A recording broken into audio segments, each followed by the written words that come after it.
안녕하세요. 오늘 저희가 함께 살펴볼 자료는 바로 자궁경부 세포검사 결과 중 반응성 세포 변화에 대한 것입니다. 하루 건강 노트에 실린 내용을 바탕으로 이게 정확히 뭘 의미하는지, 좀 왜 나타나는지, 그리고 어떻게 대처해야 하는지 좀 명확하게 알아보려고 하는데요. 네, 맞아요. 많은 분들이 좀 걱정하시는 부분이잖아요.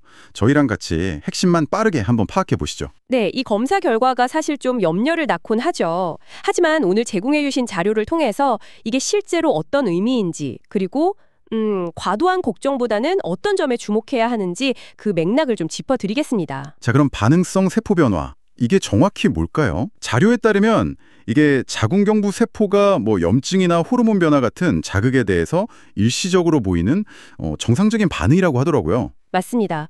중요한 건 이게 암이나 암 전 단계 같은 비정상적인 병변하고는 좀 구별되는 그런 생리적인 반응이라는 거죠. 네, 정확합니다. 가장 흔한 원인으로는요, 질염이나 자궁경부염 같은 감염성 염증이 꼽히고요. 아, 염증이요? 네, 그리고 성관계라든지 아니면 질세척 같은 물리적인 자극, 스트레스도 원인이 될 수 있습니다. 또 이제 생리주기나 임신, 출산, 피임약 복용 같은 호르몬 변화도 주요 요인이고요. 그렇군요. 물론 드물지만 HPV 감염이나 클라미디아 같은 성병 감염 가능성도 있어서 반복적으로 결과가 나오면 확인해 볼 필요는 있습니다. 여기서 아마 가장 궁금해하실 부분일 텐데요. 이 변화가 혹시 암이랑 관련이 있을까요? 자료에서는 직접적인 관련은 없다고 딱 명확히 밝히고 있거든요. 네, 맞아요. 정기검진에서 그냥 흔히 나올 수 있는 비교적 정상적인 결과라는 거죠. 근데 만약에 증상이 있다면 어떨까요? 그거 좋은 질문입니다. 만약에요, 질 분비물의 양이나 색깔이 변한다거나 비정상적인 출혈, 통증, 가려움 같은 증상이 같이 나타난다면 이건 좀 다른 문제일 수 있어요. 다른 문제라면요? 네, 예를 들어 자궁경부염의 신호일 가능성이 높기 때문에 이럴 때는 산부인과 진료가 꼭 필요합니다.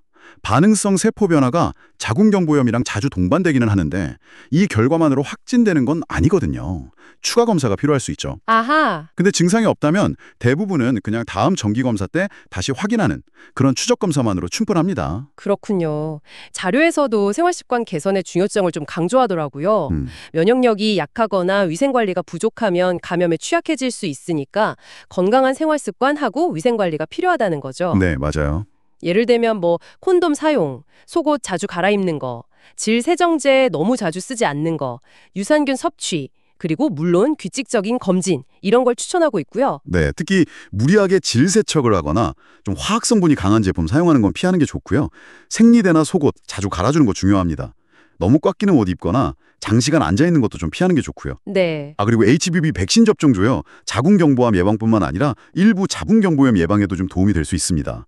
자료 Q&A 부분 보면 증상이 없다면 정기검진으로 충분하지만 불편하거나 같은 결과가 반복되면 원인 확인을 위한 검사가 권장된다는 점도 기억하시면 좋겠고요. 오늘 살펴본 내용을 좀 요약하자면 자궁경부 세포검사에서 반응성 세포 변화 결과가 나왔다. 그러면 이건 대부분 염증이나 호르몬 변화에 따른 일시적이고 좀 가벼운 현상의 가능성이 높다는 거네요. 네, 그렇습니다. 암과는 직접적인 관련이 없으니까 너무 걱정하지 마시되 그래도 관련 증상이 있거나 결과가 반복된다면 정확한 진단과 치료가 필요하다.